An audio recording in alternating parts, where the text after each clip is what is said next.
तरीके से session attend करना तो आप लाइव आइए, अटेंड करिए, साथ में बैठ के ट्रेड करिए, जिससे कि आपको समझ में आए कि ट्रेडिंग होती कैसे है। तो इतना मुश्किल नहीं है ट्रेड करना, लेकिन आपको समझना पड़ेगा कि मेरे को एक तरीके से ट्रेड कैसे करना है। एक और चीज, एक बड़ा अच्छा सवाल आ रहा है अंशुल का, सर प्राइस अगर मान लीजिए 203 चल रहा है, 144 आ गया तो आन जान दीजिए ना, खरीदा नहीं जाएगा। अगर मान लीजिए 203 चल रहा है, 205 चल रहा है, अगर नीचे आ गया 144 तो मेरी बाय थोड़ी ना होगी। बाय तो तभी होगी ना जब 234 जाएगा, नहीं तो मेरा बाय नहीं होगा ऑर्डर। क्लैरिटी आ रही है? अब जैसे एक और सवाल है अमित का, सर 277 अगर हो गया तो 233 पे लगाऊं या नहीं? नहीं, 277 है तो ये 233 और 377 के बीच में है। आपको बाय कब करना है? जब 378 जाएगा, 377 के ऊपर जाएगा, तब मुझे बाय करना है, ठीक है? अदरवाइज मैं इसको एक तरीके से बाय नहीं करूंगा। एक और मैं देखता हूँ कॉन्टिन्यूसली सवाल आता है, सर ये इसको हम दोबारा वॉच कर सकते हैं क्या, रिकॉर्डिंग मिलेगी नहीं मिलेगी? आप समझिए बात को कि आप अगर आप इसी लिंक को दोबारा भी देखेंगे तो आप इसको रिकॉर्डेड वर्जन पे भी देख पाएंगे और आप इजिली दोबारा समझ सकते हैं। इनफैक्ट जितने लोग नए हैं वो लोग तो इस वीडियो को 3-4 बार सुने, जिससे कि आपको क्लैरिटी आए करना कैसे है। बिकॉज अभी आप लोग नए हैं, अगर आप लोगों ने कुछ भी गलती करी ना तो आप लॉस कर देंगे। तो आपको गलती नहीं करनी है, आपको बड़े ध्यान से समझना है। बाय तभी करना है जब उसके ऊपर जाएगा, वरना बाय मत करिएगा।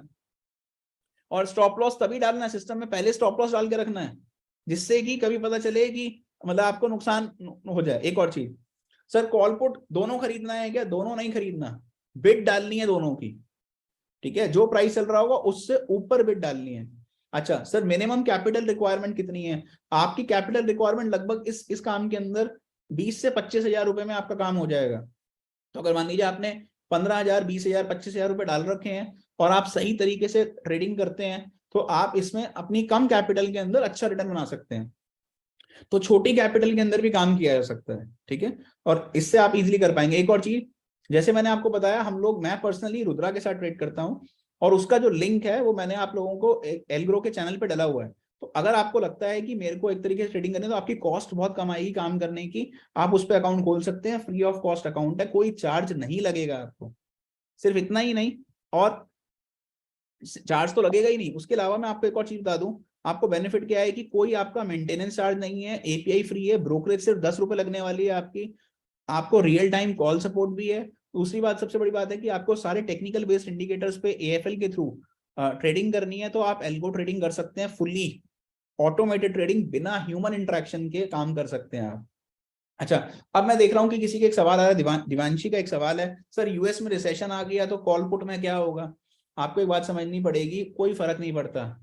मैंने अभी आपको बताया कॉल पुट का मतलब क्या है, हम मंदी पे भी खेल रहे हैं। तो रिसेशन आ गया और मार्केट गिर गई 500 पॉइंट, निफ्टी 500 पॉइंट गिर गई, मजा आ जाएगा आपको। अगर निफ्टी 500 पॉइंट गिर गई तो you will and up making huge money, trust me, बहुत जबरदस्त पैसा बनाएंगे आप। तो अभी आपको लगेगा कि सर वो कैसे पॉसिबल है, क्या ऐसा हो सकता है कि हम मतलब अगर मार्केट गिर जाएगी तो उसमें भी पैसा बना सकते हैं? जी हाँ, अगर मार्केट गिर जाएगी तो आप उसके अंदर भी बहुत अच्छा पैसा बना सकते हैं। आपका रिस्क जो है वो कम रहेगा, आपका जो रिवॉर्ड है वो बहुत बढ़िया रहेगा। कम रिस्क के अंदर ज्यादा रिवॉर्ड के अंदर आप बहुत अच्छी ट्रेडिंग कर पाएंगे। नाउ समझने का ख्याल यहाँ पे इतना ही है कि हमारे को कम रिस्क के अंदर ज्यादा रिवॉर्ड के अंदर तभी हमारा काम होगा जब हम लोग सही तरीके से सही मार्केट को समझेंगे। जब हमारे को समझ में आएगा कि like why are we trading in the market, अगर वो लॉजिक समझ में आएगा तो ऑटोमेटिकली समझ में आ जाएगा कि कैसे काम करना है। ओके सर, इसका स्टॉप लॉस बता दो, मैं दोबारा बता रहा हूं आपको स्टॉप लॉस क्या है। नाउ समझिए, स्टॉप लॉस आपका यहाँ पे, अगर मान लो प्राइस चल रहा था 280, तो मुझे अभी खरीदना नहीं है, 378 के ऊपर जाएगा तभी खरीदना है। स्टॉप लॉस बन जाएगा previous Fibonacci level 233।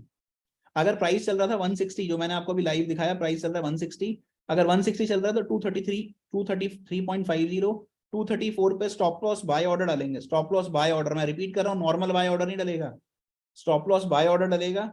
Stop loss buy order डालिए, स्टॉप लॉस डालिए 144 का और उसके हिसाब से बाय करिए। तो पहले बाय होने दीजिएगा, जैसे ही बाय हो जाए उसके बाद स्टॉप लॉस लगा दीजिएगा 144 रुपीज का, टारगेट 377 का, सिंपल छुट्टी, ज्यादा दिमाग नहीं लगाना, ठीक है?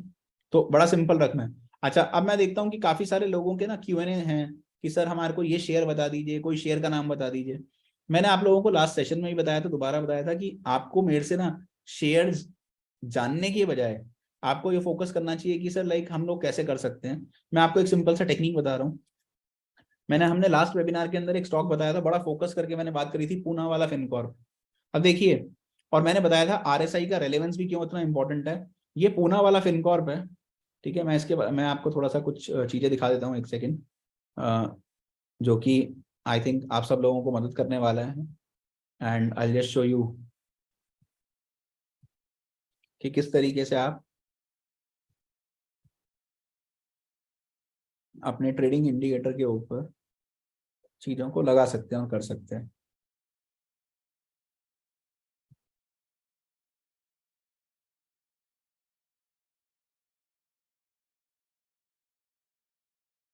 Okay, now if you look here, ये मैंने सिंपल एक इंडिकेशन लगा रखा है, आप चेक करिए यहाँ पे। ये क्या है कि this is something called as William percentage R. जो लोग नए हैं, मे बी जिनको नहीं मालूम है, मैं उनको समझा देता हूँ कैसे करना है। यहाँ पे आपको ट्रेडिंग व्यू खोलना है, tradingview.com। tradingview.com के ऊपर यहाँ पे एक ऑप्शन आती है चार्ट्स की। मैं यहाँ पे चार्ट्स पे चला गया, तो ये मेरे पे एक ऑप्शन आ रही है चार्ट्स की, मैं यहाँ चार्ट्स पे चला गया हूँ। अब मैंने क्या किया, मैंने चार्ट के ऊपर ना एक नया चार्ट ओपन कर लिया। ये थोड़ा सा आपको टेक्निकली थोड़ा मुश्किल लगेगा चार्ट, बट मैं थोड़ा इजी कर देता हूँ, आपको सिंप्लीफाई कर देता हूँ। मैंने एक चार्ट का नया लेआउट खोला। This is a completely blank layout, इसके ऊपर कुछ नहीं है, सिंपल प्राइस चार्ट है। ये मेरे पास सिंपल प्राइस चार्ट आ गया। यहाँ पे मैंने सपोज स्टॉक का नाम डालना है, डाल दिया पूना वाला फिनकॉर्प। ये मैंने पूना वाला फिनकॉर्प का चार्ट डाल दिया, ठीक है। अब ये मुझे पूना वाला फिनकॉर्प कहाँ बाय करना था, मुझसे काफी सारे लोग पूछते हैं कहाँ बाय करना है। मैं इंडिकेटर में गया, यहाँ पे मैंने डाला आरएसआई, रिलेटिव स्ट्रेंथ इंडेक्स, जो हमने पिछले सेशन में समझाया था। तो मैं आपको बता देता हूँ कि कैसे करना है। एक और चीज, इनिशियली जो लोग बिगनर हैं उनके लिए मैं बड़े क्लैरिटी से समझा दूं कि आपको ना एक ही लॉट पे काम करना है। अगर आप निफ्टी पे करना चाह रहे हो, या पहले पेपर ट्रेडिंग करिए, पेपर पे करके समझ लीजिए, 2 महीने, 1 महीने, 3 महीने प्रैक्टिस करिए, तब लाइव मार्केट में उतरिए। क्योंकि अभी कॉन्सेप्ट ना मेरे दिमाग में तो बिल्कुल क्लियर है, आप लोग नए हैं तो आप लोग गलती कर सकते हैं, ठीक है। तो इसलिए लाइक आपको ध्यान रखना है कि आपको सही समय पे कैसे काम करना है। तो यहाँ पे आप जाएंगे सेटिंग्स के ऊपर। जब आप सेटिंग्स में गए तो मैंने आपको बताया था कि यहाँ पे मेरे पे स्टाइल आता है आरएसआई का upper and lower band. Lower band को कर दीजिए 20 या 15, इसको कर दीजिए ग्रीन, जिससे कि डार्क ग्रीन हो जाए। कलर को मैंने डार्क कर दिया, जिससे कि लाइक क्लैरिटी आए, समझ में आए, ठीक है। अपर बैंड को कर दीजिएगा 85,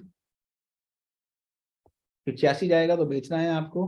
मिडिल में हटा देता हूँ, RSI बेस्ट ये मैं हटा देता हूँ, डन। ओके, नाउ जितने लोग पिछले सेशन में थे, मैंने बड़ा क्लियरली बताया था कि अगर किसी भी स्टॉक की RSI 20-15 आती है तो खरीदना बनता है।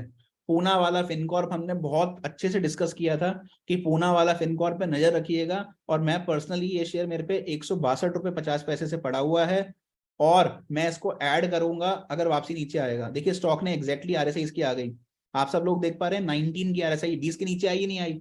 और मुझे पता है काफी सारे फ्रेंड्स ने यहाँ पे, जितने लोग मेरे को सुन रहे हैं अभी यहाँ पे भी, कितने लोगों ने पूना वाला फिनकॉर्प बाय किया, और आपने बाय भी किया होगा, अभी अच्छे प्रॉफिट में भी होंगे। मैंने कहा था हर डिप में धीरे धीरे करके आप इसको बाय करिएगा, और जैसे इसकी RSI ओवर सोल्ड होगी, जैसे ही नीचे ओवर सोल्ड हुई आई, आप देखिए जिन लोगों ने खरीदा 243 रुपीज पे स्टॉक आया, जिन्होंने खरीदा क्या जबरदस्त प्रॉफिट आया। ऑलरेडी स्टॉक वहां से लगभग लगभग 20% चढ़ चुका है। तो आप देखिए कि क्या इजाफा आया है, 20% का इजाफा आपको बड़ा instant short term time frame के अंदर मिल गया। तो हमारे को ये लाइक समझना जरूरी होता है कि हमारे को ना कभी भी कोई भी चीज आप करते हैं ना तो क्लैरिटी के साथ करिए। देखिए आपने अगर वो कॉन्सेप्ट लगाया होगा। एक और बात मैं आपको बताना चाहता हूँ, सभी सभी लोगों को मैं देखता हूँ, अभी मैं कमेंट सेक्शंस पढ़ रहा हूँ, बहुत सारे कमेंट आ रहे हैं। इनफैक्ट काफी सारे लोग तो बस सर शेयर बता दो, शेयर बता दो कौन सा लेना है। They don't want to focus on learning. मेरा फोकस समझिए आप, मेरा फोकस मैं वो बताना चाहता हूँ आपको जो मैं खुद कर रहा हूँ। मैं कभी आपको वो नहीं बताना चाहता कि जो मैं खुद नहीं कर सकता। तो मेरे पर्सनल अकाउंट के अंदर पूना वाला फिनकॉर्प पड़ा हुआ है, ठीक है। तो शेयर पड़ा हुआ है और मेरे को पता है कि वो स्टॉक मेरे को लेना बनता है नहीं बनता। तो अगर आप टेक्निक सीख गए ना तो आप समझ जाएंगे। एक और चीज मैंने लास्ट टाइम बताई थी, ऐसा हो सकता है कि हम लोग ये सेशन एल्ग्रो के साथ कर रहे हैं, तो ऐसा हो सकता है कि कुछ कुछ ट्रेड्स या कुछ एक तरीके से स्टॉक शायद एल्ग्रो ने आप लोगों के साथ डिस्कस किए हो या डाले हो। जैसे मैं देख रहा हूँ कॉन्टिन्यूअसली कई लोग बात कर रहे हैं, रेनुका के बारे में बता दो, AWL के बारे में बता दो, गाला ग्लोबल के बारे में बड़ी क्वेरी है। आप समझिए ये स्टॉक्स मैंने शेयर नहीं किए। मैंने पिछले 3 वेबिनार से मैं आपको बोल रहा हूँ कि these are stocks which they might have shared, तो उनको उनका लॉजिक पता होगा, बट मैं उन स्टॉक्स को ट्रैक नहीं कर रहा हूँ। मेरे पास कोई पोजीशन नहीं है गाला के अंदर, मेरे पास कोई पोजीशन नहीं है अदानी विल्मर के अंदर, AWL के अंदर, ना ही कोई पोजीशन है रेनुका के अंदर।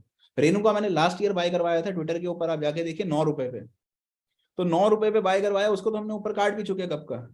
एंड अभी मेरे पास कोई उसके अंदर, मैं बड़ा लॉजिकली स्टॉक बाय करता हूँ। हाँ, जितने लोग मुझसे पूछ रहे हैं कि सर उदय ज्वेलरी बता दीजिए, डेफिनेटली उदय ज्वेलरी मेरे पास पड़ा हुआ है।